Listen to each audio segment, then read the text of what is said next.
Under 19 Asia cup जो है वो शुरू होने वाला है कल से। और अगर हम देखें तो उसके बारे में काफ़ी यहाँ पर चर्चा है, ऑलरेडी हम आपके सामने कर रहे हैं। लेकिन कल जब अयान और हम बैठे थे, हम दोनों, तो कहीं ना कहीं हम बात कर रहे थे नेक्स्ट क्रिकेट वर्ल्ड कप के लीग के बारे में कि जो जो मैचेस होने हैं, कौन कौन से प्लेयर्स इसमें इन्वॉल्व रहने वाले हैं। तभी बातों बातों में कहीं ना कहीं हमने हमारे सामने ये निकला कि ऑलराउंडर्स जो हैं टीम के वो बहुत क्रूशल हो जाएंगे कई कई मैचेस में, खास करके जब टीम बाहर जाएगी अवे में। और उसी में बातों बातों में ये चीज़ें निकल के आई कि अगर हम देखें नेपाल के जो गुलशन झा हैं, स्कॉटलैंड के जो ब्रेंडन मैकमिलन हैं और अयान खान जो यूएई के हैं, इन तीनों का जो फ्यूचर है वो काफ़ी ज़्यादा बेहतरीन नज़र आ रहा है अगर हम देखें इस आने वाले क्रिकेट वर्ल्ड कप लीग में, खास करके अगर हम गौर करें, क्योंकि इनकी परफॉर्मेंस भी ऐसी रही है। इन तीनों ने कुछ ना कुछ ऐसा प्रॉमिसिंग परफॉर्मेंस ज़रूर दी है रिसेंटली, जो अभी तक ओडीआई की अगर हम बात करें, जिसकी वजह से उन पर टीम बहुत ज़्यादा डिपेंडेबल रहेगी। यकीन मानिए कई कई मौक़ों पर आपको ये तीन नाम अपनी टीम के लिए बहुत क्रूशल नज़र आएंगे। कहीं पर शायद बैटिंग फेलियर हो, कहीं पर शायद बॉलिंग फेलियर हो, लेकिन ये वो तीन नाम हैं जो अपनी टीम के लिए वंडर्स साबित हो सकते हैं अगर हम बात करें आने वाले क्रिकेट वर्ल्ड कप लीग के लिए। इसके पीछे कुछ वजह भी हैं। सबसे पहले अगर आप इनके स्टैट्स पे गौर करेंगे तो वो काफ़ी ज़्यादा शानदार हैं और ज़्यादा आपको अपनी तरफ अट्रैक्ट करेंगे कि आखिर क्यों ये तीनों ऑलराउंडर्स पूरी क्रिकेट वर्ल्ड कप लीग जो नेक्स्ट शुरू होने वाली है फरवरी से, उसमें छाने वाले हैं। बिल्कुल। और हम बात करें अगर एक नाम की, तो सबसे पहले अगर लें ब्रेंडन मैकमिलन को, जो कि स्कॉटलैंड के हैं, बहुत बेहतरीन ऑलराउंडर है। अगर उनके ओडीआई रिकॉर्ड को देखें तो 13 इनिंग में उन्होंने 540 रन किए 49 के एवरेज से, जहाँ पर 2 शतक 2 अर्धशतक भी लगाए हैं, और साथ ही साथ right arm medium fast bowler भी है। तो देखिए 15 इनिंगों में 24 विकेट निकाले हैं और 4.23 की इकोनॉमी इनकी रही है करियर को अगर हम देखें अभी तक। तो वाकई कमाल का रहा है स्टार्टिंग फेस, और उम्मीद है कि वर्ल्ड क्रिकेट लीग जो आने वाला है नेक्स्ट ईयर से, वो इन जो 4 साल चलेगा वाकई में कमाल का होगा इनके लिए भी, ऐसी उम्मीद ज़रूर करते हैं। बिल्कुल, क्योंकि यहाँ पर प्रॉमिसिंग जो परफॉर्मेंस है वो उनकी तरफ से देखने को हमें मिल रही है, क्योंकि 13 इनिंग्स में 540 रन उन्होंने किए हैं और 24 विकेट भी वो निकाल चुके हैं। तो डेफिनेटली वो एक प्रॉमिस ज़रूर कर रहे हैं कि वो next cricket world cup league जो शुरू होगा उसमें अपनी टीम के लिए एक बम्पर परफॉर्मेंस देने की उम्मीद रखेंगे। और ख़ास करके डेल क्रिकेट की नज़र रहेगी कि वो एशिया में आकर किस तरह से परफॉर्म करते हैं, वो देखना पड़ेगा। ओमान, यूएई और नेपाल, खास करके हम इन 3 जगह की बात कर रहे हैं जब वो यहाँ पर टूर करेंगे। लेकिन वहीं पर एक और नाम है गुलशन झा फ्रॉम नेपाल। एंड गुलशन झा नेपाल की अगर हम बात करें तो उनके स्टैट्स क्या कुछ कहते हैं अभी तक ओडीआई में, क्योंकि उन्होंने भी कहीं ना कहीं क्रूशियल मोमेंट्स पे बहुत ज़्यादा प्रॉमिस किया है, अपने परफॉर्मेंस से भेजा है। नहीं, ज़रूर। देखिए अगर हम बात करें गुलशन झा की, तो 23 इनिंग्स में उन्होंने 21 विकेट निकाले हैं। राइट आर्म मीडियम बॉलर हैं ये भी, 21 विकेट निकाले हैं। 6.35 की उनकी बॉलिंग इकोनॉमी है।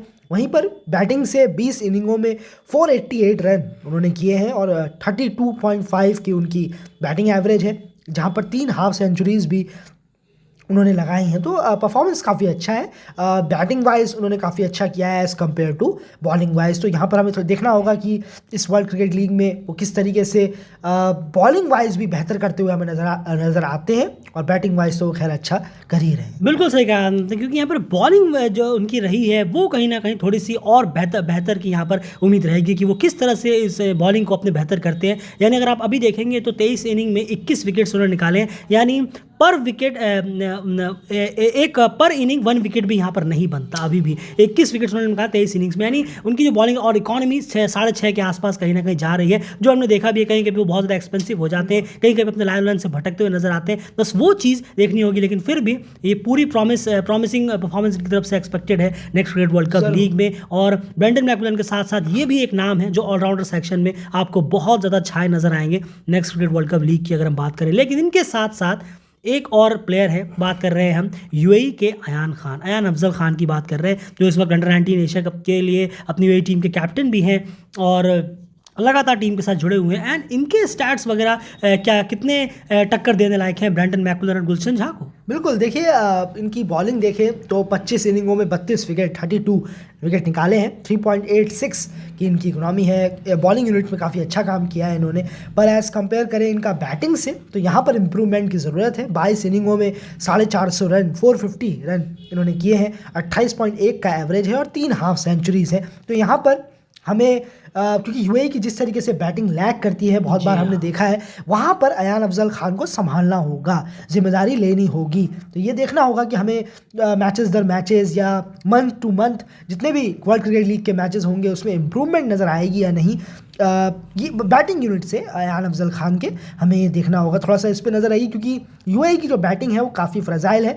बहुत जल्द अयान अफजल खान की जो बैटिंग है वो 25-30 ओवरों के अंदर आ जाती है। जी हाँ, और जितनी बार भी अभी तक आई है उसमें से अगर आप मान के एग्जाम्पल के तौर पर मैं कहूँ कि 10 बार मान के चलिए आई है, तो उसमें से 6 बार अयान अफजल खान डिसअपॉइंट करते हुए नजर आए हैं बैटिंग यूनिट में जब भी उनकी जरूरत पड़ी है बैट से। तो ये क्रूशियल रहेगा कि अयान अफजल खान अपनी बैटिंग को किस स्तर तक लेकर जाते हैं इस next cricket world cup league में, जो कि बहुत इंपॉर्टेंट रहेगा, वो देखते ही बनेगा। वहीं पर गुलशन जहाँ की बात करें तो उन्हें अपनी बॉलिंग पे और ज़्यादा काम करने की जरूरत होगी। वो अपनी बॉलिंग लाइन को कैसे बेहतर करते हैं और अपनी इकोनॉमी को कैसे और डाउन लेकर आते हैं, जो कि ऑलरेडी 6.5 के आसपास जाती है। वहीं ब्रेंडन मैकमिलन के लिए जो हम कहेंगे वो है उनका एशिया में आकर परफॉर्मेंस करना। देखना होगा कि उनका एशिया में किस तरह का परफॉर्मेंस रहता है, क्योंकि अभी तक उन्होंने 3 इनिंग मेरे ख्याल से एशिया में खेली है और लगभग 50 या 52 करीब रन उन्होंने किए हैं, जो कि बहुत ज़्यादा कम है इन कंपेयर टू उनके बाकी रन के मुकाबले। बस यही तीनों चीज़ें, लेकिन प्रॉमिसिंग भी यही तीनों हैं, और ये 3 ऑलराउंडर्स डेफिनेटली आपको बहुत ज़्यादा छाए हुए नजर आएंगे next cricket world cup league में।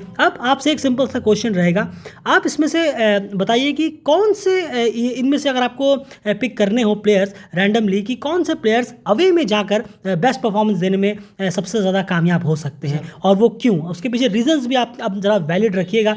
हम चाहेंगे कि आप सब अपने ऑनेस्ट ओपिनियन रखें कि कौन से प्लेयर्स हैं जो अवे में जाकर बहुत बेहतर कर सकते हैं, चाहे वो बैटिंग हो या फिर बॉलिंग ही क्यों ना हो, और अगर वो क्यों ऐसा कर सकते हैं उसके पीछे का रीजंस भी आप ज़रूर रखिएगा। फिलहाल इस वीडियो में इतना ही, क्योंकि ये तीनों की बात हमें छिड़ी तो चलिए इसके बारे में ज़रा बात भी कर ली जाए। फिलहाल इस वीडियो में इतना ही। अंडर 19 एशिया कप की प्लेलिस्ट है, जाकर आप उसे चेक कर सकते हैं, वहाँ पर कई सारे वीडियोस अंडर 19 एशिया कप से रिलेटेड ऑलरेडी हम डाल चुके हैं। अयान, यहाँ पर अगर मैं आपसे पूछूं, गुलशन झा, ब्रेंडन मैकमिलन और अयान खान तीनों ही यहाँ पर प्रॉमिसिंग जरूर नजर आए हैं, लेकिन आपको क्या लगता है कि क्या ब्रेंडन मैकमिलन एशियन कंडीशंस में खुद को जल्द से जल्द ढाल पाएंगे, और ढालेंगे तो आपको क्या लगता है कितना वक्त उन्हें लगेगा? नहीं, देखिए, एशियन कंडीशन में ब्रेंडन मैकमिलन को अगर ढालना होगा तो उन्हें थोड़ा सा पुरानी बॉल से यहाँ काम करने की ज़रूरत है, अगर अपनी बॉलिंग से, और क्योंकि ऑलराउंडर है तो दोनों चीज़ें संभालने की ज़रूरत है। पुरानी बॉल किस तरीके से वो हैंडल करते हैं ये अपने आप में बहुत एक क्रूशल होगा देखना। वहीं पर बैटिंग से देखें तो 1 डाउन आते हैं, बहुत क्रूशल पोजीशन है। पार्टनरशिप किस तरीके से यहाँ करते हैं और रीड कितना करते हैं गेम को, सीधे बल्ले से कितना खेलते हैं, यही देखना होगा। आप जितना ज़्यादा सीधे बल्ले का इस्तेमाल करेंगे एशिया में, उतने ज़्यादा आप निखरेंगे, खेलेंगे आप एशियन कंडीशनों में।